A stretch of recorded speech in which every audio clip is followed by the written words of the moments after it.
Game of Thrones has come to an end, but George R.R. Martin's A Song of Ice and Fire series is ongoing, and there are a number of significant differences from the show. In this video, we're going to pick up around the time of the Red Wedding and the Purple Wedding as a preparatory video for the Winds of Winter.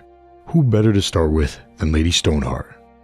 After the Red Wedding, Catelyn was thrown into the Green Fork, but Arya's skin changed into Nymeria and pulled her dead mother out of the river. Since Lady Cat had been dead for 3 days, Tyrells refused to give her the last kiss. Lord Beric Dondarrion did it himself, and in the process, Beric died. Lady Cat was resurrected as a shadow of her former self, a shadow known as Lady Stoneheart. Under her leadership, the Brotherhood Without Banners has become a grim shadow of what it once was. After the Red Wedding, Arya sank into a deep depression, and Sandor did as well, since he didn't know where to take her.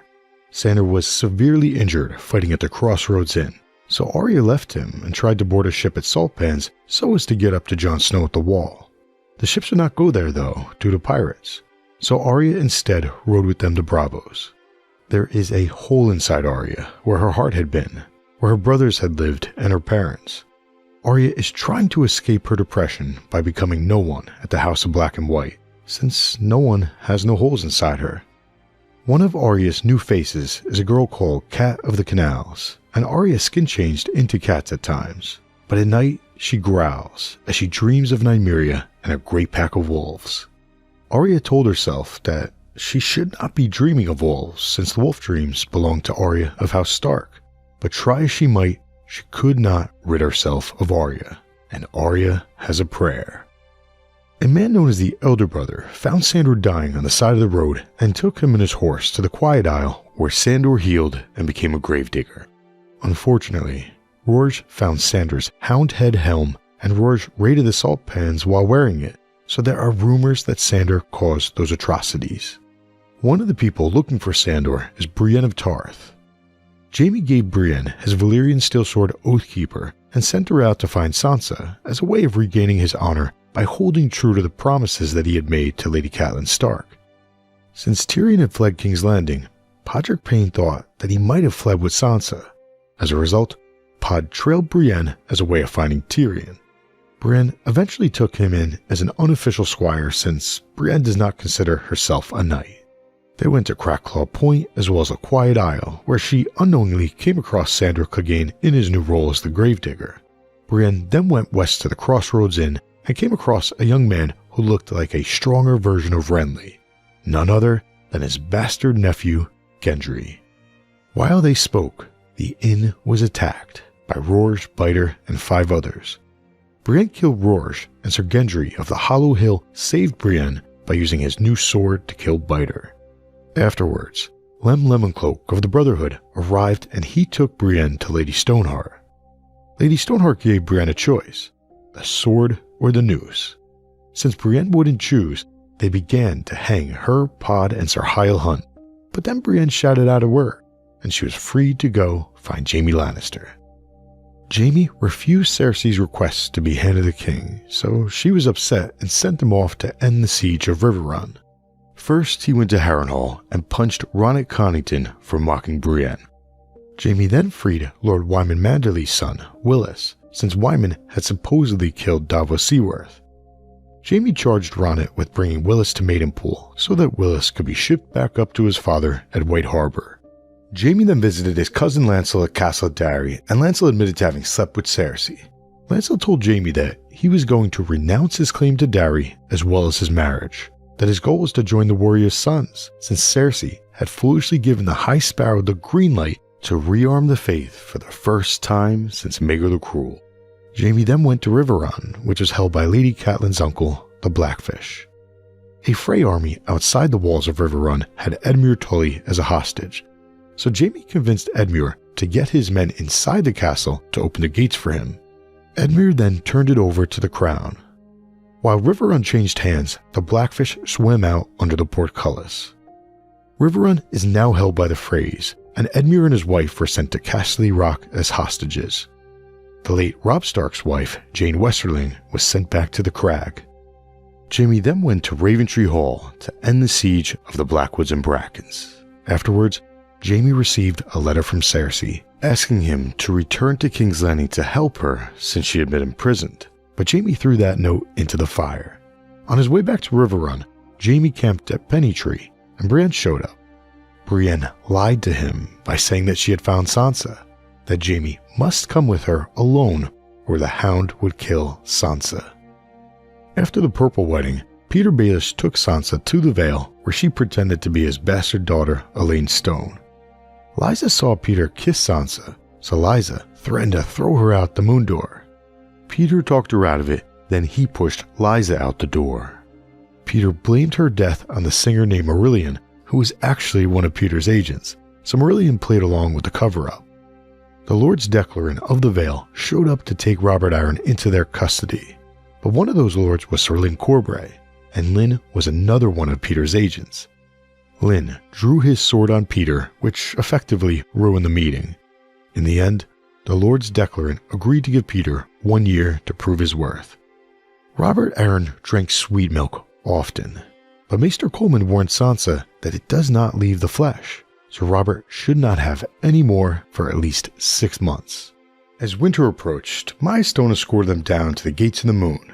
On the way down, Miranda Royce told Sansa about Harold Harding, also known as Harry the Heir, and down below, Petyr told Sansa that he had arranged for her to marry Harry the Heir, and not just any heir. Harry the Heir was heir to the Eyrie if Robert were to die. Petyr also told Sansa that Robert will die, and she will come out as Sansa Stark when she marries Lord Harold.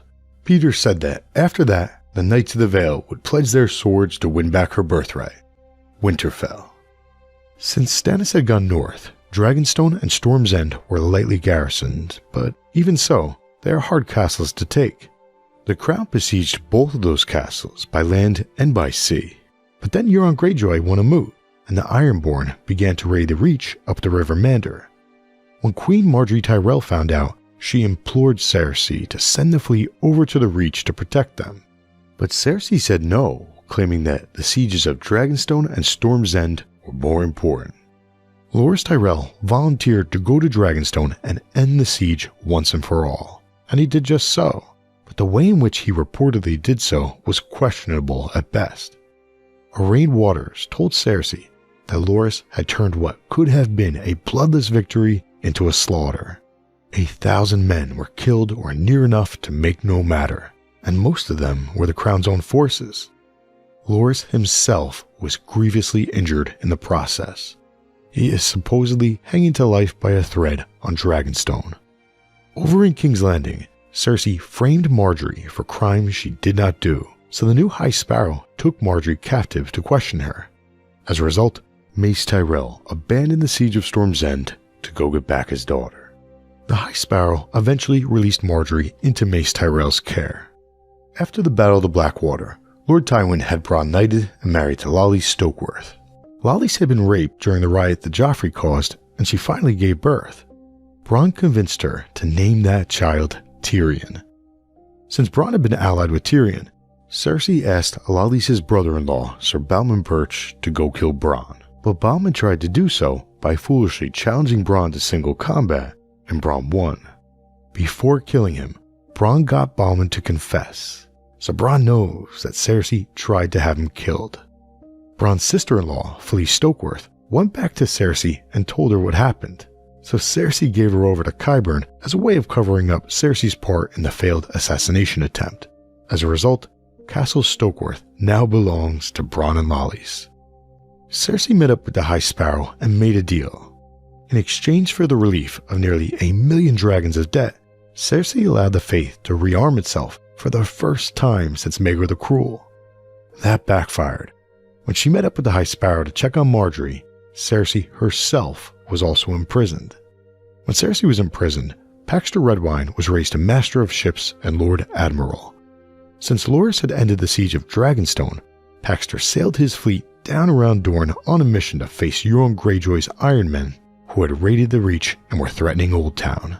Meanwhile, Cersei was forced to do a Walk of Atonement, after which she was picked up by Qyburn's creation, the newest member of the Kingsguard, Sir Robert Strong. Cersei has elected to resolve her case with trial by battle, and she declared Robert Strong as her champion. After the Purple Wedding, Varys smuggled Tyrion to his buddy Illyrio Mopatis in Pentos. Illyrio brought Tyrion to a group of people going by the names Griff, Young Griff, and Septa Lemore. Griff was revealed as the exiled Hand of Mad King Aerys, Jon Connington, one of Rhaegar Targaryen's most loyal supporters. Young Griff was revealed to be Rhaegar and Elia's son, whom the world thought to be dead, Prince Aegon Targaryen. Although her identity has not yet been revealed, it's worth noting that Tyrion wondered who was Septa Lemore. Illyrio's goal was for this group of people to get to Volantis, sail east, find Dany, convince her to marry her nephew Aegon, and together retake the Iron Throne. However, on their way south, Tyrion told Aegon that Dany might not marry him. Tyrion then suggested that Westeros was ripe for the picking, so Aegon should go reclaim land as a way of proving himself worthy of Dany before she got there. On their way down the river to Volantis, they were attacked by stone men, and Tyrion fell off the boat. Jon Connington pulled Tyrion back on board, and Jon secretly caught Grayscale as a result. When they got down to Selhorys, Jorah Mormont saw Tyrion and captured him. Afterwards, Aegon decided to act on Tyrion's advice. Instead of going east to find Dany, they met up with the Golden Company, went west to Westeros, and retook Jon Connington's ancestral home of Griffin's Roost in the Stormlands. Their next goal is to take Storm's End. After capturing Tyrion, Jorah took him down to Volantis, and they boarded a ship that was headed east to Qarth. Their ship was destroyed in a storm, and they were captured by slavers and sold to Yezzan Zokagas. Yezzan was a Yunkish wise master who had a war camp outside of Meereen. A sickness known as the Pale Mare ravaged the war camps. When Tyrion's slave master fell sick, Tyrion and Jorah snuck off to Brown Ben Plumm's war camp. Brown Ben had been a supporter of Dany, but he had turned his cloak and joined her enemies. Tyrion signed documents and became a member of the Second Sons, but both he and Jorah expect Dany to win, so Tyrion decided that his next move was to convince Brown Ben Plumm to turn his cloak again and rejoin Dany. Daenerys Targaryen locked up Viserion and Rhaegal after finding out that Drogon had killed a child. Hizdahr told Dany that Yunkai and her allies would give Meereen peace if they married, so she finally did it. He then convinced Dany to reopen the fighting pits. Drogon appeared during the opening event, and chaos ensued. Dany hopped onto Drogon and flew out onto the Dothraki Sea. Since Dany could not get him to bring her back, she began to walk. She had fever dreams and a miscarriage. Then, Drogon appeared, and they flew northeast, following a Dothraki outrider towards Vaes Dothrak. Drogon descended on a herd of horses and killed one. Then, they both began to eat. As the western sky turned the color of a blood bruise, she heard the sound of approaching horses. Dany rose, wiped her hands on her ragged undertunic, and went to stand beside her dragon, as Khal Drogo and 100 mounted warriors emerged from the drifting smoke. Unlike many others, Sir Barristan Selmy did not believe that Dany was dead. The Shave Pate convinced Barristan that Hizdahr planned to kill the captive dragons and open the gates to the Queen's enemies. The Shave Pate tried to get Barristan to attack them, but Barristan refused to do that since Dany had signed a peace, and he would not be the one to break it. Barristan said that if they formed a council and demanded that the Yunkish withdraw their armies and the Yunkai refused, he would inform them that the peace was broken. Then, and only then, would he ride forth in battle. The Shave Pate reluctantly agreed to those terms, so Barristan killed Cross and he took Hizdahr captive. As he did that, a messenger arrived to Hizdahr's room and said that the dragons had been loosed. A long time ago, there was a secret marriage pact signed by Sir Willem Darry and Oberyn Martell. The marriage pact was for Viserys Targaryen to marry Arya Martell. Since Viserys died, Doran Martell pulled an audible. He sent his eldest son Quentyn to Meereen in hopes of marrying Dany. Unfortunately, it was too late. Dany was already in the process of marrying Hizdahr. After Dany flew off on Drogon, Quentyn tried to steal one of her 2 captive dragons, and he was killed in the process. Barristan sent terms to the enemies, but they denied those terms and began launching dead corpses into the city. Thus, the time has come for more fire and blood. Quentyn was not the only person who sought Dany's hand. Euron Greyjoy won the moot, and the Iron Men began to raid the Reach up the River Mander. Victarion injured his hand fighting Sir Talbot Serry. Euron wanted to sail the Marine, but his men didn't like that idea, so Euron sent Victarion instead. Euron gave Victarion a massive horn called Dragonbinder and a massive fleet as well. On the way there, Victarion picked up a red priest named Macoril, who had been on the same ship as Tyrion and Jorah before it was destroyed by the storm. Macoril healed Victarion's injured hand with his dark arts. So, Euron sent Victarion to Meereen in hopes of Victarion bringing Dany back to him, but Victarion hates Euron and he secretly plans on claiming her himself. Over in Dorne, Prince Doran Martell had to put out a number of fires related to his daughter Arianne and his nieces, the Sand Snakes. Princess Arianne found a letter stating that her younger brother, Quentyn, would inherit Sunspear. That upset her since sex was not supposed to matter in Dorne in terms of succession. But it was just a misunderstanding. Her father had intended on marrying her to Viserys. That is why he had planned on her younger brother inheriting Dorne. But she did not know that. As a result, she got mad and tried to make some moves. Tyrion had sent Myrcella down to Dorne with Sir Aerys Oakheart of the Kingsguard, and Myrcella got along well with Trystane Martell. But then, Arianne seduced Aerys and convinced him that Myrcella should be crowned as queen. They began a journey to Hellholt, where they planned on crowning Myrcella, but someone ratted them out, and Areo Hotah found them. Sir Aerys charged Hotah, but Hotah easily killed him, and during the chaos, Sir Gerald Dane, also known as Darkstar, tried to kill Myrcella. Myrcella survived, but she lost an ear. Meanwhile, Cersei sent another member of the Kingsguard down to Dorne with a massive skull, claiming that it was that of the Mountain. Although Areo Hotah was the one who had killed Sir Aerys Oakheart, Prince Doran lied to Sir Balon Swan, telling him that it was Darkstar who had killed Oakheart. Obara San was tasked with bringing Balon to Darkstar for justice. Since Oberyn died, there is an open seat in the council. The crown expected Doran to return to King's Landing with both Myrcella and Trystane. The plan was to ambush them and frame Tyrion for the attack. However, Doran Martell received word from a friend in King's Landing, so Doran came up with a plan of his own. Instead of going to King's Landing himself, Doran is sending Nymeria Sand up there in his place. He also told Tyene Sand to go up there and get close to the new High Septon. Last but not least, Doran told Arianne that she must stay in Dorne, that her place was by his side, for soon enough she'd have another task. All the way up in the north, Cold Hands led Hodor, Jojen, Mira, and Bran to Bloodraven's cave, where Bran was given lessons on Greensight. It is only a matter of time before Hodor holds the door as they escape out a back entrance.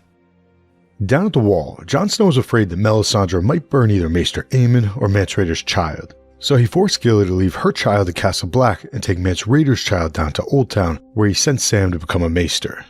On their way there, they stopped off at Braavos, where Sam unknowingly came across Arya Stark in disguise. She actually saved his life. On the second half of their voyage to Old Town, Maester Aemon died, and Sam finally slept with Gilly. When they got to Old Town, Archmaester Marwyn knew because he had seen Sam in a now burning glass candle. Marwyn summoned Sam and warned him about the other maesters. He told Sam to learn what he could there, for there would come a time when he would be needed on the wall, but he advised Sam to not mention prophecies or dragons unless he fancied poison in his porridge. Marwyn then left to go find Daenerys Targaryen. It's worth noting that one of Marwyn's acolytes was a boy named Pate, but not really. A faceless man had killed Pate and taken his place. Ramsay Snow tortured Theon and turned him into Reek. They went down to Moat Cailin, and Reek convinced the Ironborn to let Roose Bolton's forces come north through the neck. That was a bad move. Ramsay's men killed all the Ironborn once they came out from behind the walls of Moat Cailin. Roose told Ramsay that the crown had legitimized him, making him Ramsay Bolton. Ramsay then wed Sansa Stark's best friend, Jane Poole, who had been forced to pretend that she was actually Arya Stark. While Stannis Baratheon helped save the wall from the Free Folk attack, Davos smuggled himself into White Harbor. Since one of Lord Wyman Manderly's sons was killed at the Red Wedding, he wanted vengeance against the Freys and the Boltons, but the Lannisters had taken his other son hostage earlier in the war. In order to prove his loyalty to the Iron Throne, Wyman pretended to kill Davos. So Cersei sent Jaime to release Wyman's son Willis from Harrenhal. Wyman then went up to Winterfell to attend Ramsay's wedding so as to continue pretending to be loyal to the Boltons.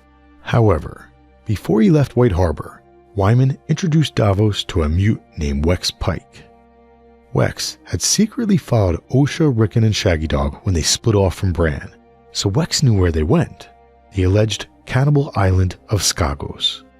Wyman told Davos that if he smuggled Rickon back to Westeros, then he would take Stannis Baratheon as his king. After Euron Greyjoy won the moot, Asha Greyjoy fled north to Deepwood Motte, which is one of the castles that the Ironborn had taken during the War of the Five Kings earlier in the story, the seat of House Glover. Unfortunately for her, King Stannis Baratheon left Castle Black and recruited northern clanmen to his side per Jon Snow's advice. Together, they captured Asha while retaking Deepwood Motte. Stannis then marched on Winterfell, but it took them a long time to get there due to severe winter weather. They lost men and horses along the way. Stannis camped 3 days outside of Winterfell for 19 days. They cut a dangerous number of holes into the ice of a lake in order to fish, but even so, his men began to starve. Some men deserted and others turned to cannibalism.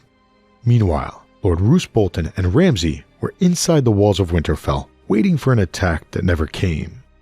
Mance Rayder infiltrated Winterfell as a singer named Abel in an attempt to rescue Arya Stark. Little does he know, Ramsay's wife is not actually Arya. It is Sansa's friend, Jane Poole. Someone began to kill people inside the walls of Winterfell, so tempers grew hot. When Hastine Frey attacked Wyman Manderley, Roose Bolton had had enough.